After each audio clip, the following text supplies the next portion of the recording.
Welcome to the Revolution of Man podcast. I'm your host, Lance Cashion. This is episode 27. My guest is Chloe Cole.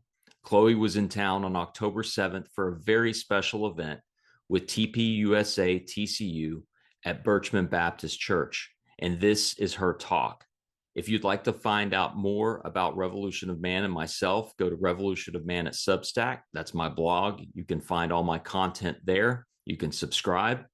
If you want to learn more about the Forge Room Foundation, where we are forging Christians who shape culture in Fort Worth with worldview training and strategic, faithful action in this city, go to forgeroom.org. And we're also doing an end-of-year giving campaign. You can give to support our work in this city.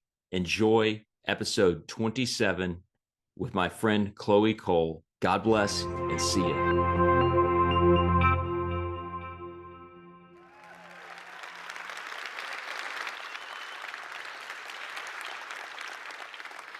Thank you all so much for the warm welcome. It may not be on campus, but the show must go on, and it continues here. I'm incredibly grateful to the TCU TPSA chapter, to the Birchman Baptist Church, and of course to Forge Room for all of the hard work that they put in to keep this event going. And I really want to personally thank Annie and Lance for all the effort that they've put in, and to every single one of you for continuing to show up. What's been going on? All of the struggles and just getting to organize this has been incredibly frustrating.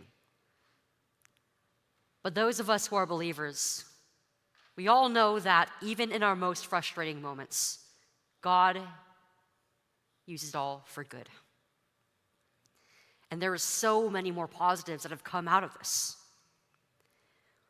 We may not have been able to host the event on campus, but the awareness around the event has increased exponentially. And attention has been brought to TCU's discriminatory policies against Christians, against conservatives, and they have been exposed for it. And they've given in to the pressure. After my event, they are going to host another Turning Point event on campus this time.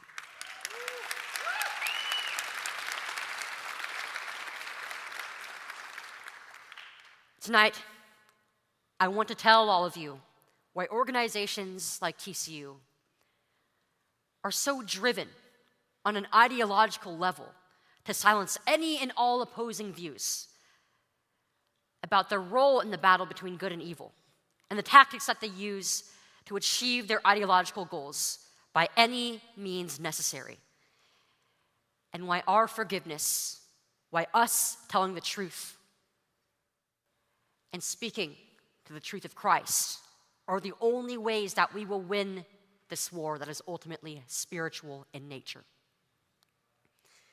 TCU tries to diminish voices like mine through a game of semantics and red tape.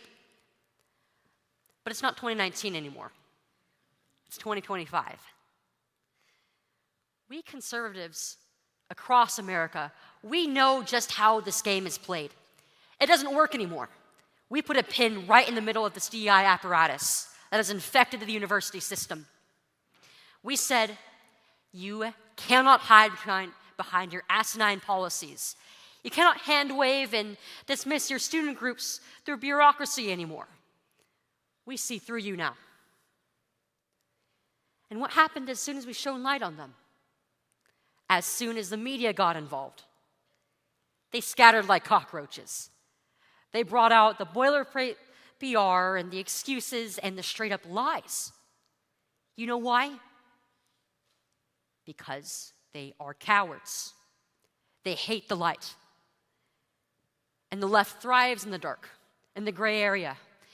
They look at people like me, like Lance, like Jonathan, Annie, and all they see is just extra paperwork to write. But we are in the midst of a violent political culture right now. And universities have had a unique responsibility to quell this.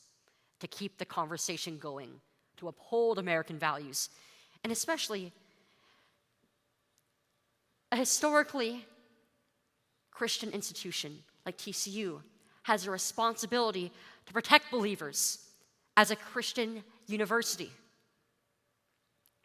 They should be ashamed of themselves for not standing up.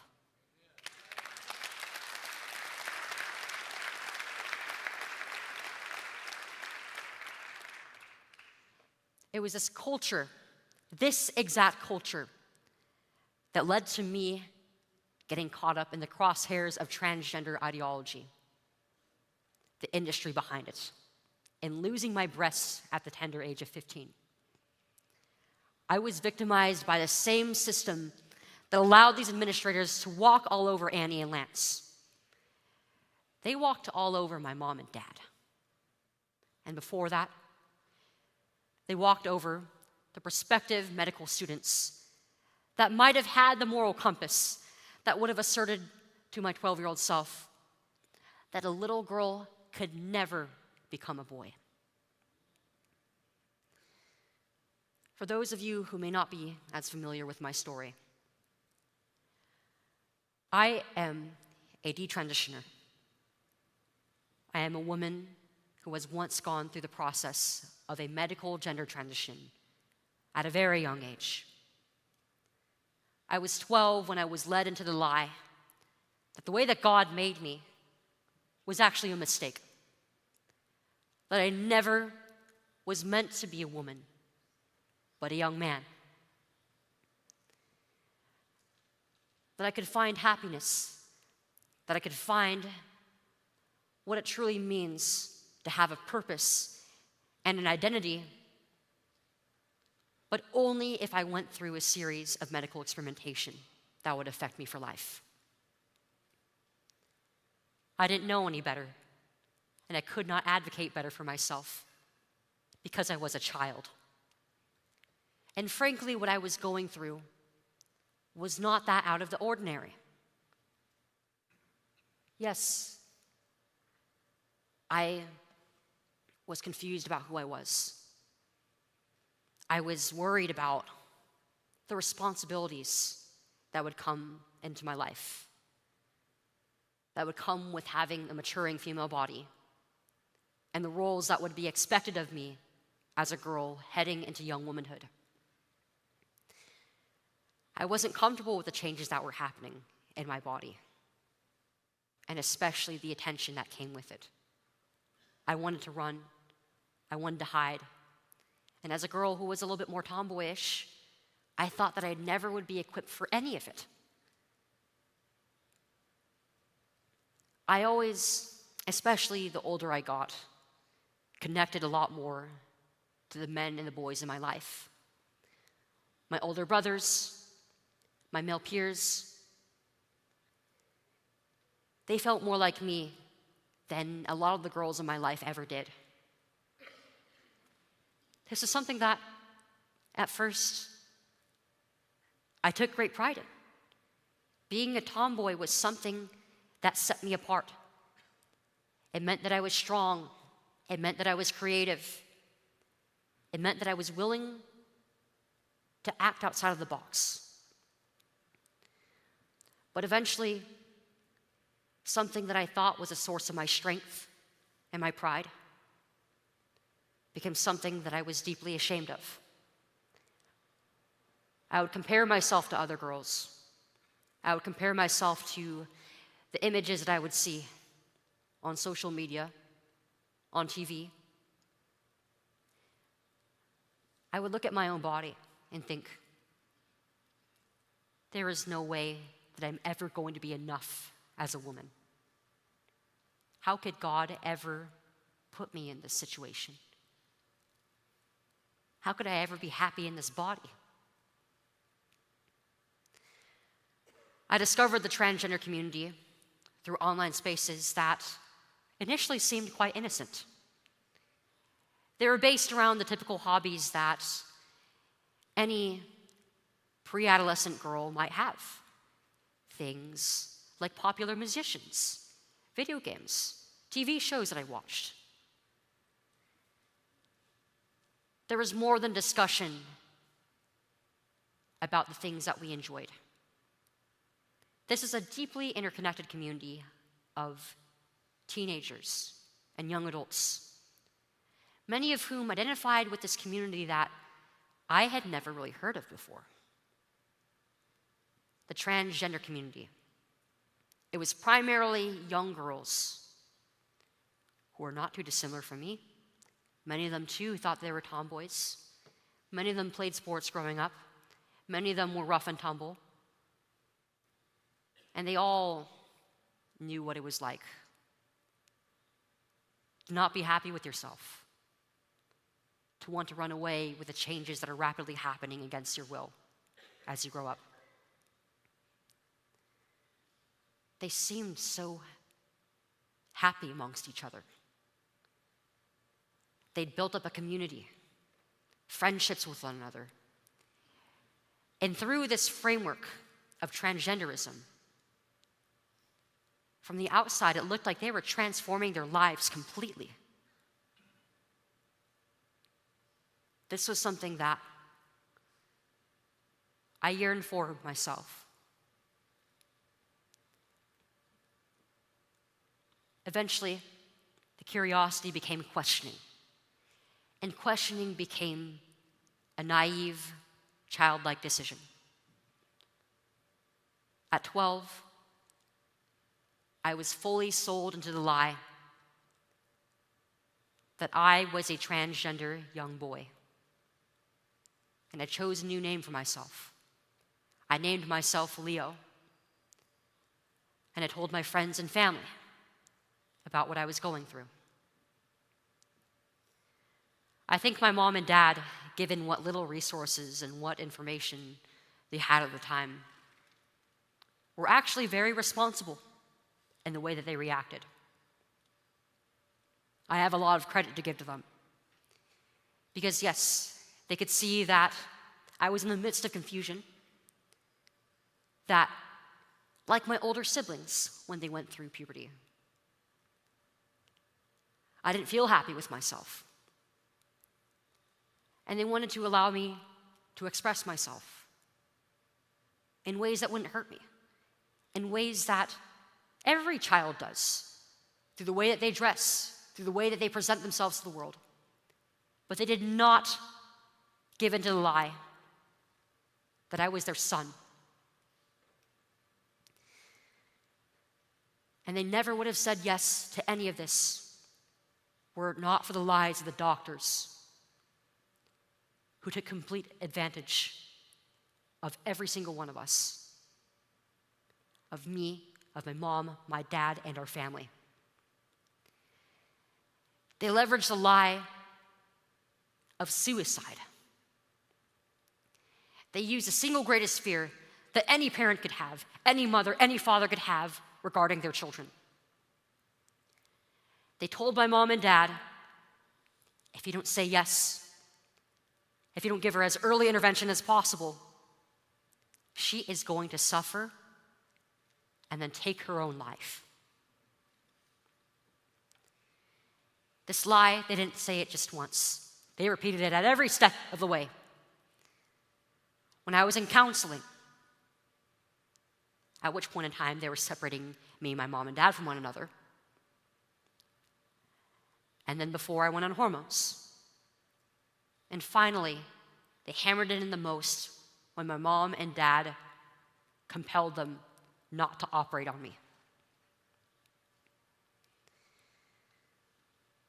With such a lie being held over their heads, with no additional information from the people who mom and dad trusted with my life, with my health, the people, the excuses of doctors who knew better. My mom and dad did the best with what they had. I ended up going through almost the full course of transgender medical interventions. I was 13. I wasn't even graduated from middle school yet when they began the first two. They put me on a chemical castration agent to stop my puberty, and then weekly high-dose injections of testosterone to make me look, sound, and behave more like a young man. And for most of my high school career, that was how I lived.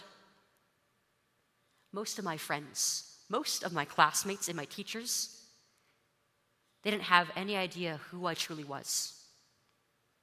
They just knew me as a fellow young man. And I thought that I was happy.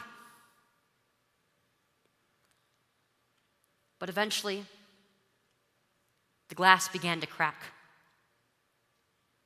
It became a weight on my shoulders rather than a help in my life. After I had surgery, that was the turning point. That was when I realized this is going to kill me if I keep going down this route. One day, I'm going to grow up. But what is an adult life going to look like for me?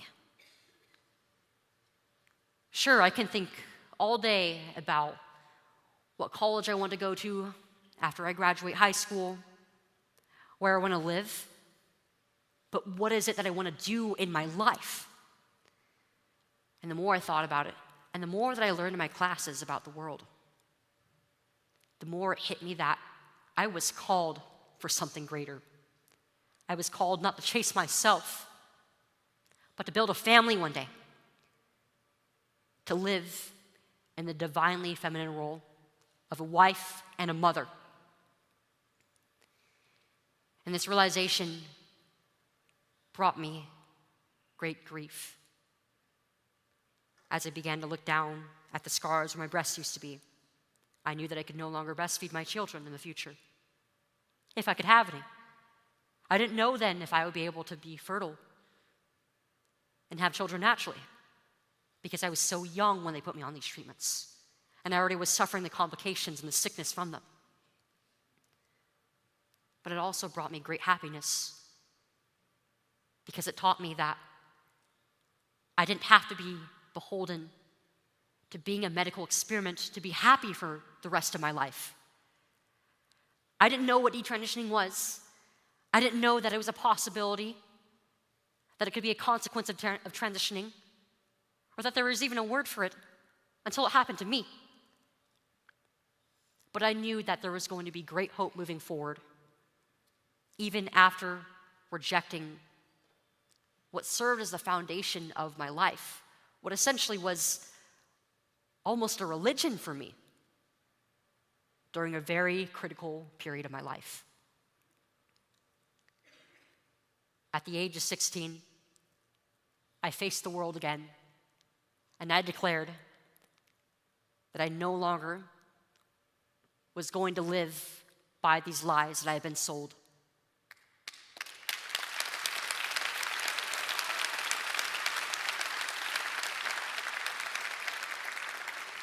That I was going to embrace the way that God had created me. And I would lie to myself and the people around me no longer.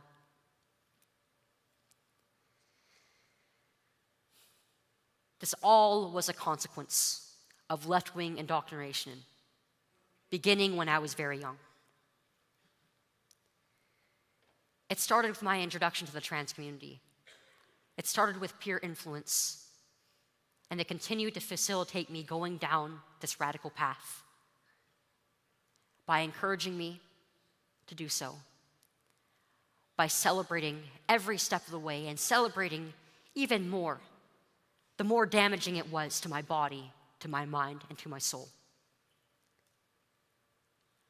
I was treated like a hero for having a healthy part of my body removed.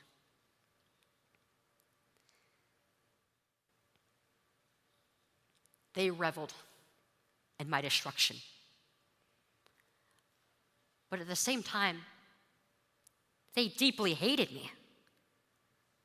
These older transgender people in my life who said that I was so lucky to be mutilated at such a young age, they also were jealous of me.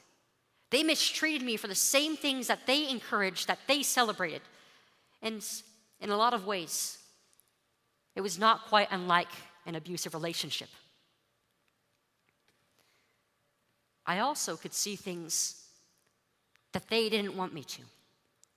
I had thoughts. I spoke truths that did not align with their dogma.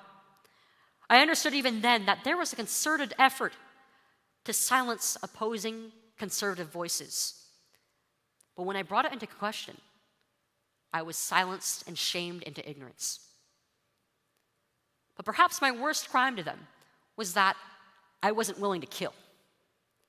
I wasn't willing to participate in the celebration around death and the tragedy in the lives of our so-called political enemies. Because I actually cared about life, and I wanted to honor the beauty of it. And for that reason, I made a really bad leftist. Eventually, they excommunicated me after I detransitioned, and they told me I wasn't welcome anymore. But the detransition wasn't the reason why. It was simply an excuse, because they already had all the reasons to hate me. They hated that I had clarity on what they were doing to outsiders. And now it was free game for them to hurl whatever abuses they had at me, whatever harassment they had in store for me. Rather than reflecting on their own mistakes, they immediately took to telling my 16-year-old self that my transition regret was all my fault, that the support of my doctors and the love of my parents was wasted on me. And of course, they used their favorite tactic. They told me that I should kill myself. I went from being their poster child to their punching bag. I felt betrayed in every way. Because people who I once saw as friends, as a second family, the same people who rallied around me for being one of them, left me for dead once it was time for me to go. I didn't know why, but even in the midst of all the grief that I was going through, I persevered. I wouldn't let fear hold me back. And there have been so many times when I wondered, why? Why am I continuing? And I've learned that it's because this is my calling. And I know now that Jesus is walking with me on every step of this journey.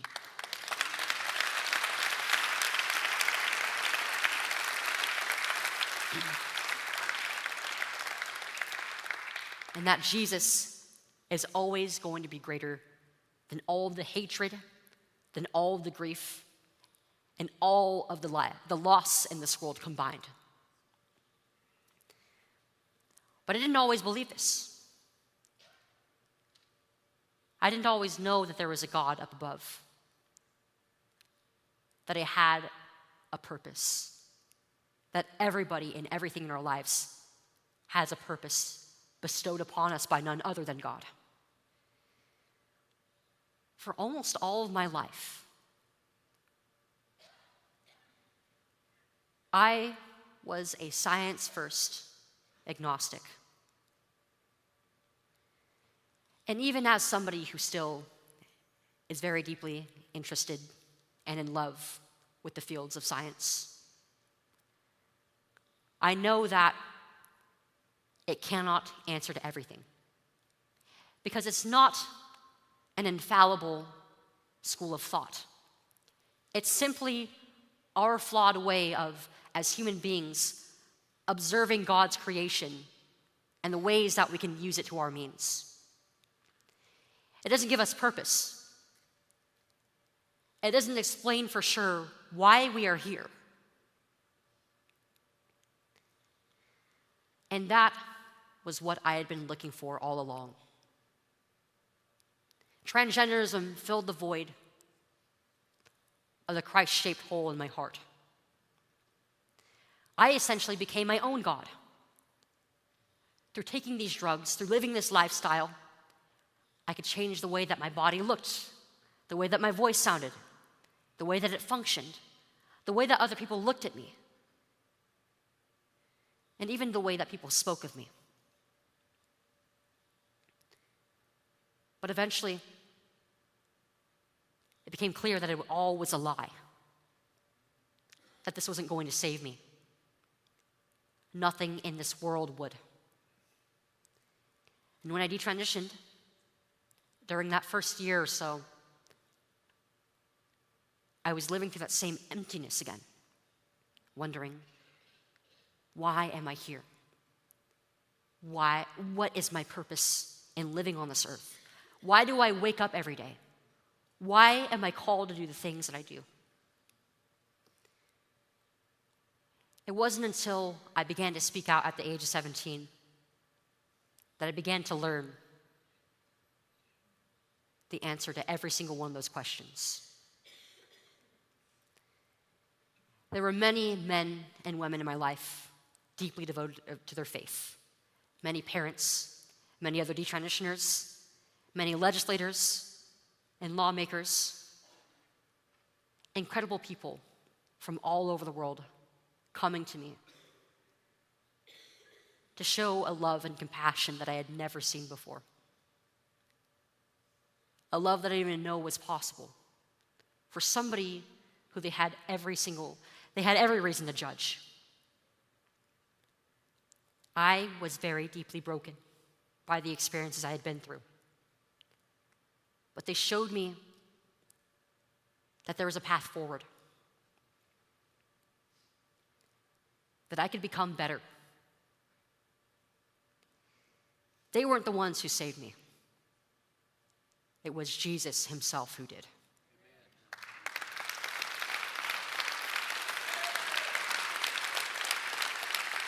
But they gave me the tools to understand the experiences that I'd been through, the purpose behind God allowing me to go through the pain, and a way forward, a way that I could use my testimony to use all the things that I have learned to reestablish good in the world. It became clear to me that God didn't want me to suffer the way that I did. It wasn't by his will, but by the will of man, by my own selfish will rejecting his creation, and especially the selfish will of the ideologically captured doctors and institutions that prey on spiritually confused children like me every single day in this country. And it's through my relationship with God that I have achieved healing that I never once thought was possible before. I've been able to repurpose the pain that me and my family had been through for the greater good. And see that my purpose is being on here, on stages like this, in this very moment, to speak to the hurt, to speak to the parents who are dealing with this with their children, to speak to those who have gone through this confusion, to speak to my generation who is having to grapple with ideologies like this in their personal lives, in school, and the institutions that we once trusted. And in doing so, I have come face to face with evil in its purest form. The harassment didn't stop after I detransitioned. It only became more vicious as I entered the public world. I've seen the destruction, the brokenness in the souls behind the eyes of people who have lunged at me, who have screamed at me, who have assaulted me for speaking to the truth.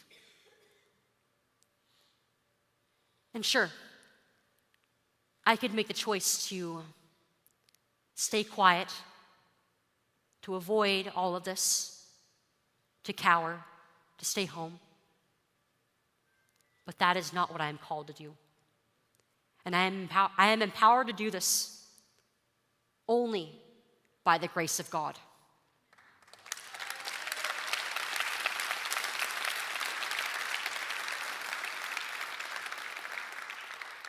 We understand now that through all the power games, through all the bought and sold influence, the overregulation, that leftism is cowardly at its core.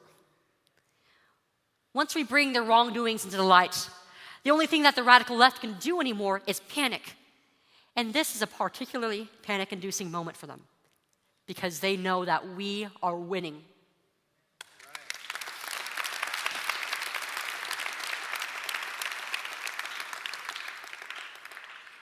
Who would have thought that we would have gotten Trump back in office?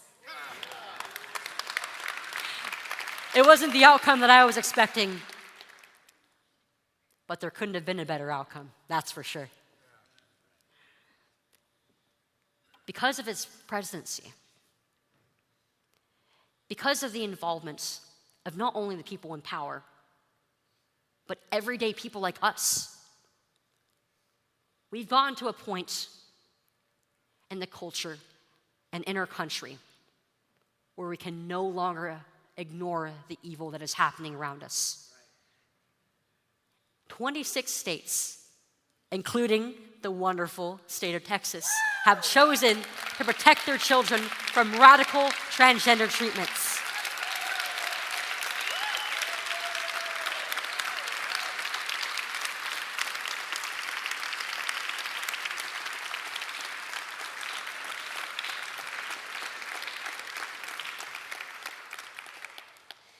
And there have been many more wins. There have been federal organizations getting involved in the fight for our culture, in the fight against transgenderism, that I never would have thought been involved in a million years. The FTC has launched an investigation into these practices. The Supreme Court has had a major win in declaring that these laws, such as the one Texas has, are all perfectly constitutional. That we as a nation can continue looking after and protecting and guiding the next generation. But most importantly, we the people have woken up. And this is because sunlight has been our best disinfectant. Radical leftists will avoid saying what their agenda is outright because they know that their ideology only thrives in darkness. That's why they only shoot us when we have the microphone in our hands, when we are peacefully praying in our places of worship. That's why they hide 200 yards away to take our lives. That's why doctors lie to parents as they separate them from their children. It's why they don't tell them about the full consequences of their experimentation. Transgenderism is the most obvious example of leftist extremism. It's no coincidence that in some way it has been involved in every major tragedy that has happened in the last few months. Because it's a death cult. That is what it is. It is a cult that celebrates death and destruction, with its most proliferative members being adults who by and large have castrated themselves. And because they cannot have children to pass on their values to, they spread the mind virus by preying on the children of others.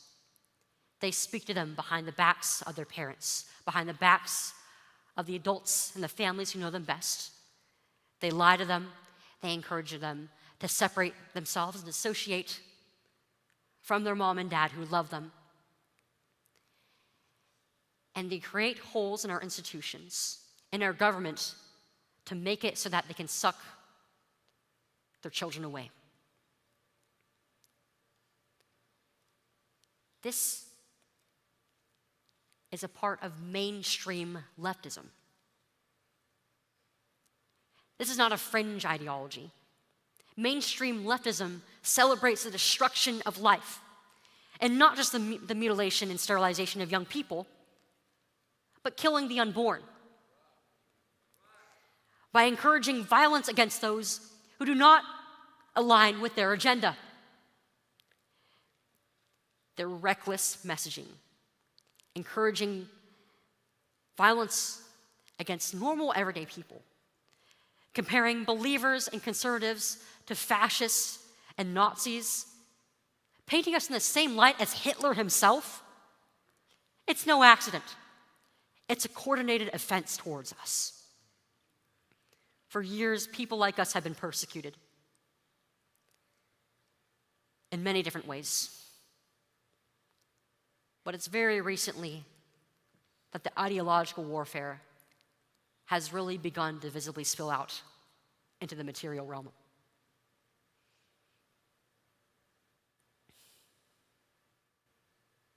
We are in very violent times. In the first few weeks after Charlie's murder,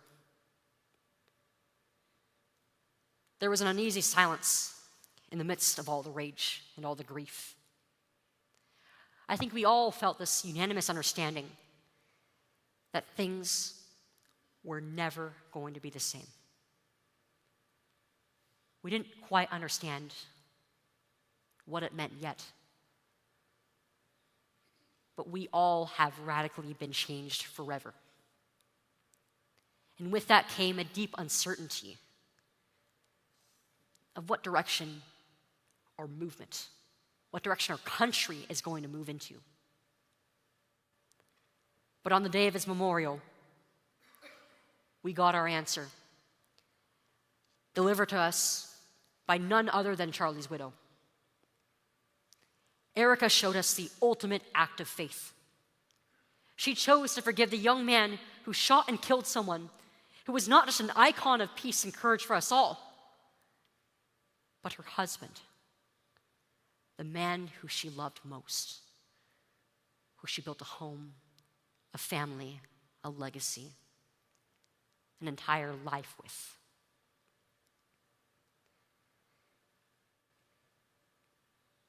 If even she could allow God to place that forgiveness in her heart for a criminal who took away one of the greatest gifts in her life, then we are called to do the same. It's clearer now more than ever, because it's not people who are our enemy. It is sin. It is lies. It is the enemy, the spiritual enemy. It is Satan who we are truly fighting against.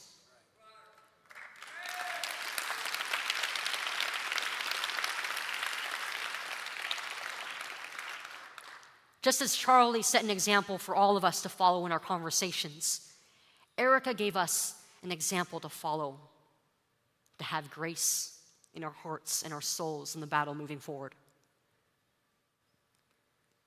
The only way that we move forward is by championing life itself, by facilitating civil discussion as much as possible with people who we may not always agree with, people from all walks of life, by building our families, our communities, and living out our values to the fullest.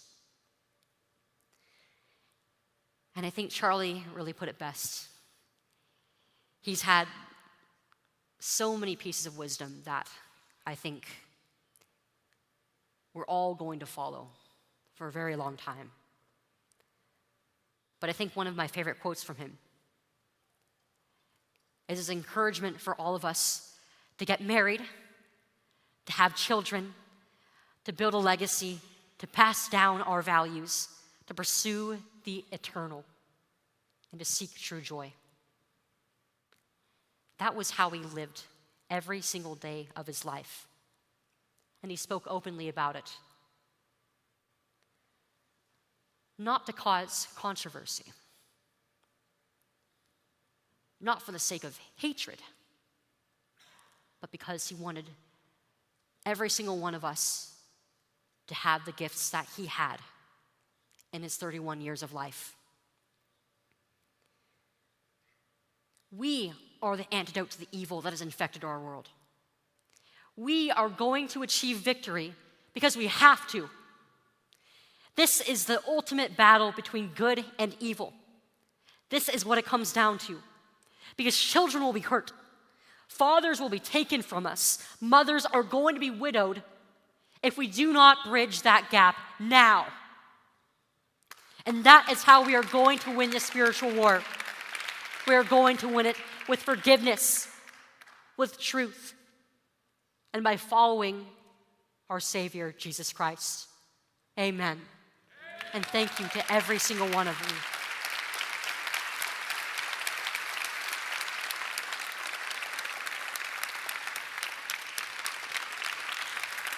Thank you.